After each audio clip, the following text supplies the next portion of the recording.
There's no feeling more intense than starting over. If you deleted your homework the day before it was due, as I have, or if you left your wallet at home and you have to go back after spending an hour in the commute. If you won some money at the casino and then put all your winnings on red but it came up black. If you got your best shirt dry cleaned before a wedding and then immediately dropped food on it. If you won an argument with a friend and then later discovered that they just returned to their original view. Starting over is harder than starting up. If you're not ready for that, like if you've already had a bad day, then what you're about to go through might be too much. Feel free to go away and come back. I'll be here. Alright, thanks for coming with me on this trip. I'll understand if you have to take a break at any point. Just find a safe place to stop and quit the game. And don't worry, I'll save your progress, always, even your mistakes. This game is a homage to a free game that came out in 2002, titled Sexy Hiking. The author of that game was Jazuo, a mysterious Czech designer who was known at the time as the father of B games. And B games are rough assemblages of found objects. Designers slap them together very quickly and freely, and they're often too rough and unfriendly to gain much of a following. They're built more for the joy of building them than as polished products. In a certain way, Sexy Hiking is the perfect embodiment of a B game. It's built almost entirely out of found and recycled parts, and it's one of the most unusual and unfriendly games of its time. In it, your task is simply to drag yourself up a mountain with a hammer. And that act of climbing, in the digital world or in real life, has certain essential properties that give the game its flavor. No amount of forward progress is guaranteed. Some cliffs are too sheer or too slippery. And the player is constantly, unremittingly in danger of falling and losing everything. Anyway, when you start Sexy Hiking, you're standing next to this dead tree that blocks the way to the entire rest of the game. It might take you an hour to get over that tree, and a lot of people never got past it. You prod and you poke at it, exploring the limits of your reach and your strength, trying to find a way up and over. And there's a sense of truth in that lack of compromise. Most obstacles in video game worlds are fake. You can be completely confident in your ability to get through them once you have the correct method or the correct equipment or just by spending enough time. In that sense, every pixelated obstacle in Sexy Hiking is real. The obstacles in Sexy Hiking are unyielding, and that makes the game uniquely frustrating. But I'm not sure Jazuo intended to make a frustrating game. The frustration is just essential to the act of climbing, and it's authentic to the process of building a game about climbing. A funny thing happened to me as I was building this mountain. I'd have an idea for a new obstacle, and I'd build it, test it, and it would usually turn out to be unreasonably hard. But I couldn't bring myself to make it easier. It already felt like my inability to get past the new obstacle was my fault as a player rather than as a builder. Imaginary mountains build themselves from our efforts to climb them, and it's our repeated attempts to reach the summit that turns those mountains into something real. When you're building a video game world, you're building with ideas, and that can be like working with quickset cement.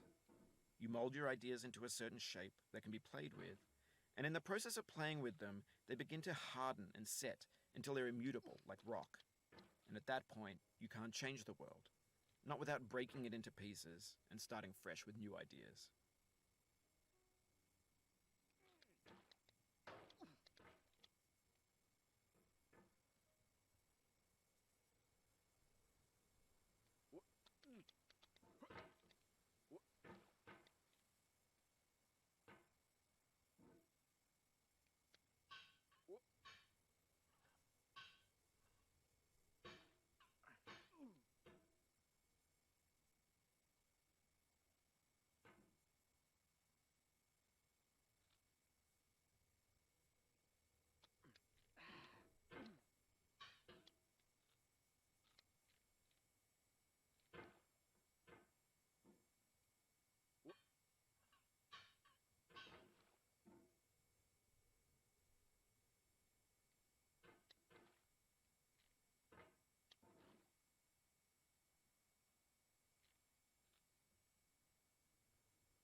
For years now, people have been predicting that games would soon be made out of prefabricated objects, bought in a store and assembled into a world.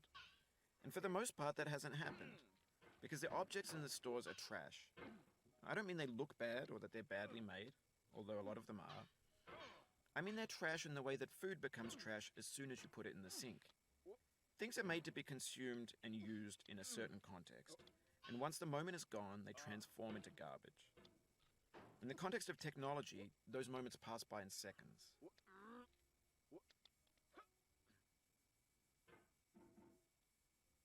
Over time, we've poured more and more refuse into this vast digital landfill that we call the internet. It now vastly outnumbers and outweighs the things that are fresh and untainted and unused. When everything around us is cultural trash, trash becomes the new medium, the lingua franca of the digital age. And you can build culture out of trash. But only trash culture. B games, B movies, B music, B philosophy. Maybe this is what digital culture is. A monstrous mountain of trash, the ash heap of creativity's fountain. A landfill with everything we ever thought of in it. Grand, infinite, and unsorted. There's 3D models of breakfast, Gen X's fanfic novels, scan magazines, green screen Shia LaBeouf, banned snuff scenes on LiveLeak. Facebook's got lifelike bots with unbranded adverts and candid shots of Kanye and Taylor Swift mashups, car crash epic failed GIFs, Russian dashcam vids, discussions of McRibs, discarded, forgotten, unrecycled, muddled, rotten, untitled. Everything's fresh for about 6 seconds, until some newer thing beckons, and we hit refresh. And there's years of persevering, disappearing into the pile, out of style, out of sight. In this context, it's tempting to make friendly content that's gentle, that lets you churn through it but not earn it. Why make something demanding if it just gets piled up in the landfill, filed in with the bland things? When games were new, they wanted a lot from you. Daunting you, taunting you, resetting and delaying you. Players played stoically. Now everyone's turned off by that. They want to burn through it quickly. A quick fix for the fickle. Some tricks for the clicks of the feckless. But that's not you. You're an acrobat. You could swallow a baseball bat. Now I know, most likely you're watching this on YouTube or Twitch, while some dude with 10 million views does it for you. Like a baby bird being fed chewed up food. That's culture too.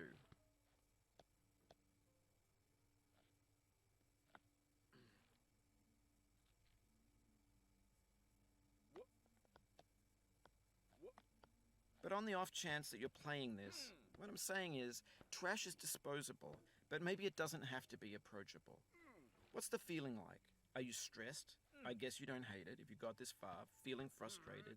It's underrated.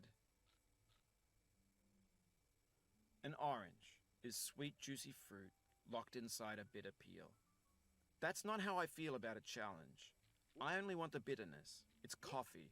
It's grapefruit. It's licorice.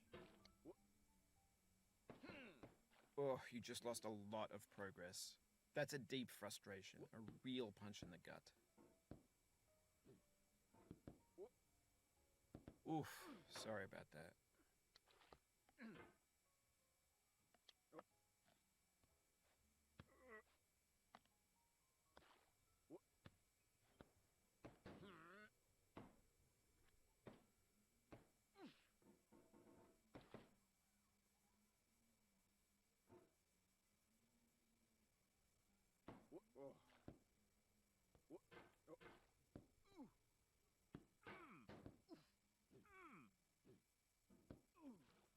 Oh, it happened again. Keep on trying. Don't let it get to you.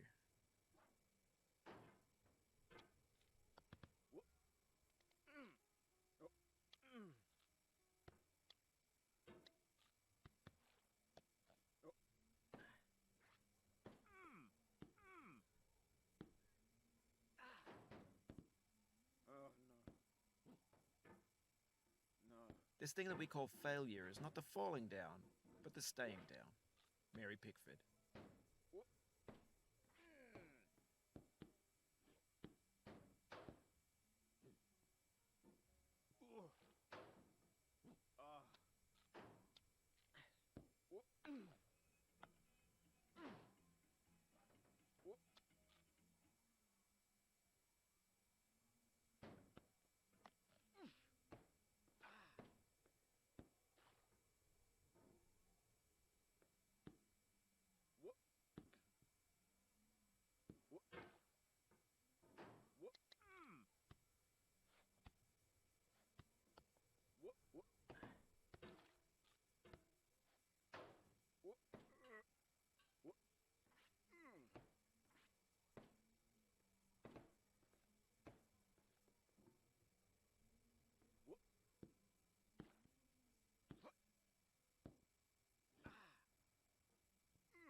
The soul would have no